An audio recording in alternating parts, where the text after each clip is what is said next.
Muy buenos días, tardes, noches, madrugadas, desveladas, hermosas y bellas criaturas del Señor.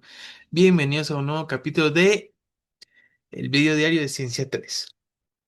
Muy bien, en esta ocasión voy a hablar un poco sobre lo que aprendí, lo que se me quedó del capítulo 9 del libro La séptima metodología de la investigación. Dado que también en este capítulo nos hablan de lo que es la recolección de datos dentro de la investigación cuantitativa. Pero a lo largo Pero algo que también, bueno, a mí me pareció muy importante es de que cómo se redactan también las preguntas cuando hacemos un cuestionario. Siento yo que este tema ya es más profundo, porque antes, bueno, yo pensaba que investigar era solo preguntar y ya, pero ahora me estoy dando cuenta de que tiene un proceso detrás de ello.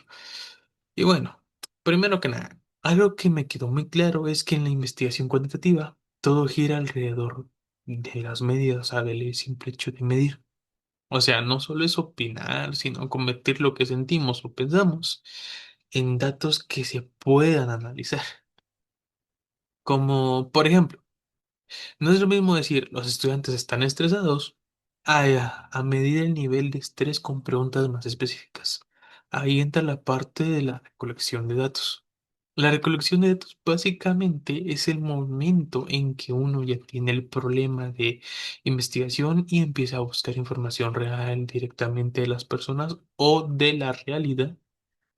Y algo que, bueno, yo entendí es que si esa parte se hace mal, el resto del trabajo valió chetos. Así de sencillo. Es como cuando uno copia una tarea mal desde el inicio y después todo queda mal también, es decir, si empiezas mal, termina mal. Ahí sí no hay para dónde darle. Bueno, en esta clase, bueno, y en los materiales también se habla de instrumentos que son herramientas que usamos para obtener información, como por ejemplo cuestionarios, test, encuestas, escalas como la de, ay, ¿cómo se llamaba este? Como la de Likert. Y bueno, algo que me llamó la atención es que no solo se trata de hacer preguntas por hacer y ya.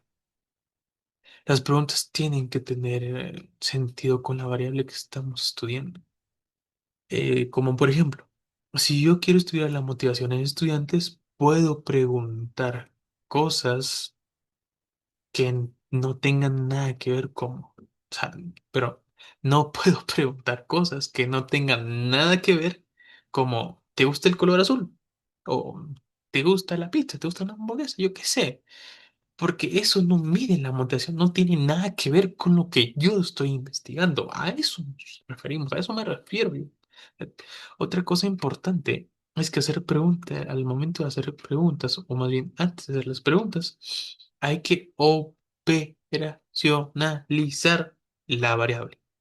Pregunta más bonita, ¿verdad? Digo, palabra más bonita porque, ay, cómo cuesta pronunciarla. Pero bueno. Y bueno, aunque suene complicado, hablando del tema, no de la palabra. Básicamente es dividir algo grande en partes más pequeñas para poder medirlo. Como por ejemplo la variable motivación académica de lo que estoy hablando. Que mis dimensiones sean, eh, un ejemplo, interés, esfuerzo, ganas de aprender, cosas que se necesitan hoy en día, ¿va? Pero, y los indicadores sean participación, tareas encargadas, atención en clase, y bueno, los ítems, las preguntas específicas. Ahí es donde nacen las preguntas del cuestionario. Y bueno, justo con eso se conecta bueno, lo que a mí me parece sumamente importante. Ahora explico por qué. Porque bueno, uno cree que cualquier pregunta funciona, pero no es así. Como por ejemplo, algo básico es que las preguntas deben ser neutrales, ni afirmar ni negar algo. Les explico de cómo va el asunto. O sea, no es de empujar a la persona a responder ya algo de antemano, como por ejemplo, así algo mal hecho, una pregunta mal hecha, que sería, ¿verdad que los profesores explican bien? O sea, ahí ya lo estoy yo empujando a que me diga que sí, porque yo es como que yo mismo me esté respondiendo a la pregunta. Ahora, una forma neutral y correcta de decir es cómo calificaría la forma en que explican los profesores. Ahí ya dejamos que la persona, perdón, o las personas se expresen libremente, o sea, digan que sí o sí no o así, según los detalles del cuestionario y demás. Otra cosa importante es no hacer preguntas negativas, porque confunden a la persona, confunden a los individuos. Imagínense cómo suena una pregunta de esta manera. Hablando en el sentido académico, para no desviarnos de eso. ¿No cree usted que los estudiantes no ponen atención? Pues ahí sí, ahí uno ya no sabe responder sí o sí no, porque, a ver, seamos realistas, a veces hay clases en las que uno pone atención y hay clases en las que no. Entonces, ahí es donde uno se pone a dudar más todavía. Y bueno, regresando al tema, también aprendí que no se deben de meter varias preguntas dentro de una sola. Ahora me voy a preguntar, ¿y eso qué quiere decir? Les explico. Un ejemplo claro y directo. La pregunta empieza así. ¿Le gustaría estudiar y hacer tareas y participar en clase? Ojo, repito, ¿le gustaría estudiar y hacer tareas y participar en clase? Ahí ya no sabe, ahí ya la persona ya no sabe ni qué me va a contestar. Puede que sí le guste estudiar, pero no hacer tareas, entonces no sabría qué responder. Ahí estamos metiendo dos o tres preguntas en una sola. Y ahí no nos van a responder bien. O nos responden uno o nos responden otro. Por eso es que cada pregunta debe enfocarse en una sola cosa. Ahora bien, otra pauta que me pareció bastante interesante es que la claridad es esencial, sobre todo si el cuestionario es autoadministrado. O sea, si la persona la contesta sola sin que alguien le explique, caso que, bueno, hay casos especiales en los que esto sucede, pero no me voy a adentrar mucho en ese tema.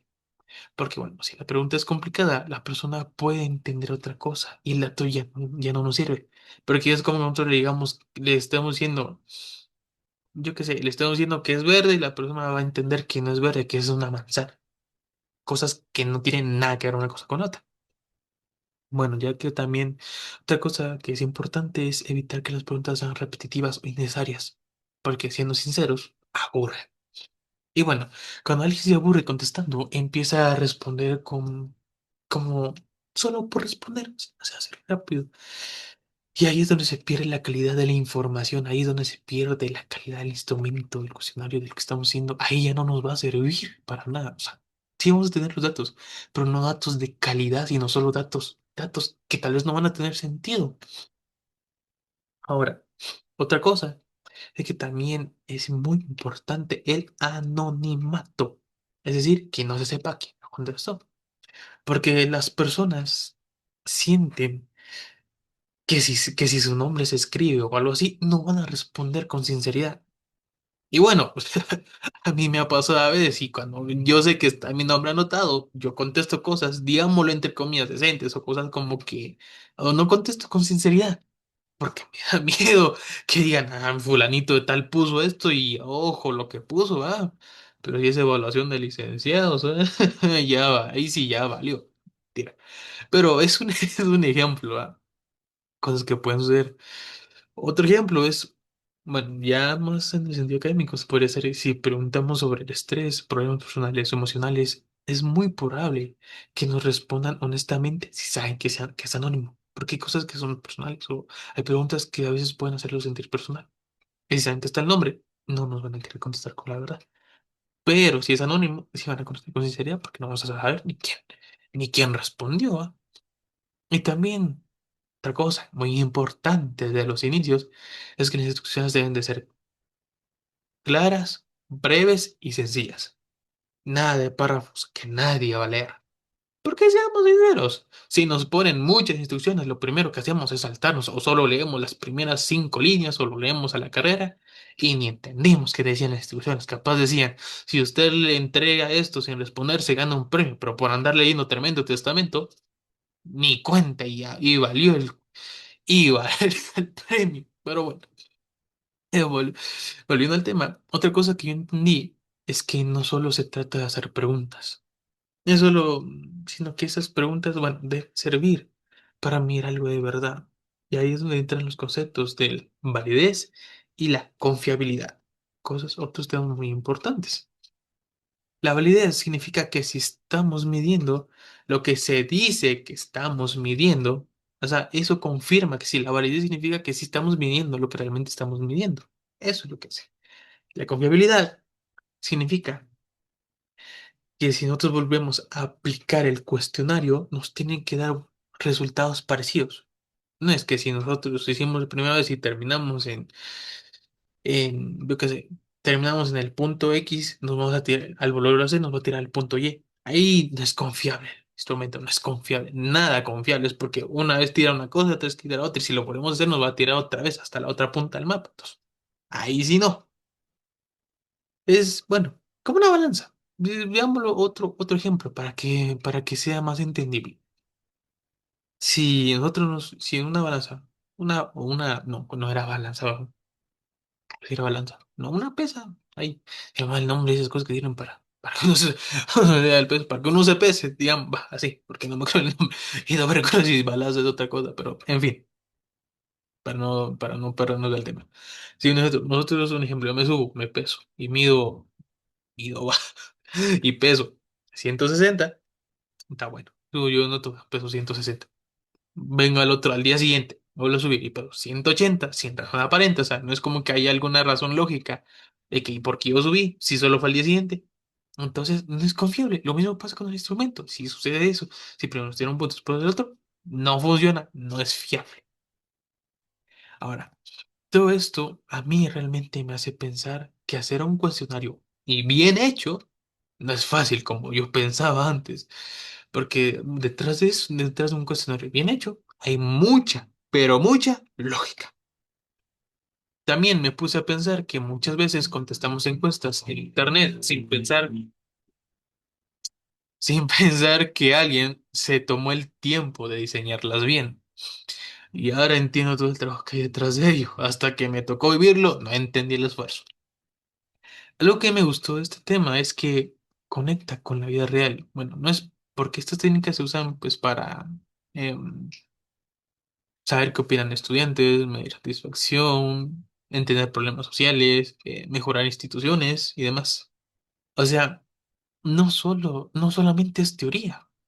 Y personalmente siento que este tema ayuda bastante a entender mejor cómo se construye una investigación desde lo más básico. Porque al final, pero los datos son la base de todo. Si recogemos buenos datos, podemos sacar buenas conclusiones. Si recogemos datos malos, todo se va por el barranco. Así de sencillo. En lo personal, al inicio pensé que esto era solo hacer preguntas así, pero ahora veo que sí hay que pensar y pensar bastante.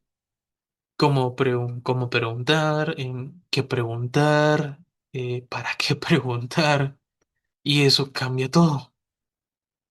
También me hizo reflexionar que hasta para algo simple, como preguntarle algo a un amigo, a veces formulamos mal las preguntas, y máximo ahora que solo preguntamos abreviadamente. Por ejemplo, para que entiendan a qué me refiero. Un ejemplo, como cuando vemos vemos a nuestro amigo y tal vez vemos otros síntomas o algo así, y lo vemos con cabizbajo, todo el rollo. Le preguntamos una vez, ¿estás enojado o qué te pasa? Ahí, ahí ya suena como afirmación, acusación, es como que si ya lo estamos viendo, pues como para qué va. Hasta ahí lo estamos viendo que está enojado, pero tal vez es de cara seria y pues nosotros ni en cuenta, ¿va? En cambio, suena mejor preguntarle, ¿te encuentras bien? O ¿todo bien? Algo más neutral, más suavecito, más liviano, pues como para que él nos responda así con sinceridad. Porque capaz hiciste enojado y nosotros le vamos a preguntar, ¿estás enojado? ¿Qué te pasa? Que es una. O nos contesta de mala manera o cuentazo seguro. Lo digo por experiencia. Ahora, la forma en que nosotros preguntamos cambia completamente la respuesta. Y es lo que que digo con el ejemplo. Pero bueno, en conclusión, yo siento que este tema es clave dentro del proceso de investigación cuantitativa. Ojo, que todo esto es de la investigación cuantitativa, para que no nos hagamos bolas. Porque aquí es donde realmente conectamos la teoría con la realidad. Y así que bueno, yo Bueno, para concluir, pues aprendí de que las preguntas deben de ser claras, neutrales, directas, sin confundir, repetir y por sobre todo, bueno, al menos a mi punto, pero eso sí, desde un inicio respetando el anonimato, porque de eso depende que las personas respondan bien. Y si responden bien, los datos sirven. Y si los datos no sirven, la investigación tiene un gran valor. Y eso es lo que más se me quedó y lo que yo aprendí esta semana. Así que bueno. Sin más preámbulos, les agradezco por su atención. Ya saben, suscríbanse, clic a la campanita. La próxima semana estaré subiendo el siguiente video. Me encantaría darles un adelanto de qué les voy a hablar la próxima semana, pero ni yo sé. Todo a su tiempo. Así que gracias por su tiempo. Pasen feliz noche, feliz día, feliz madrugada, feliz desvelada. Yo no sé, según el horario. Y nos vemos en la siguiente. Chao, chao.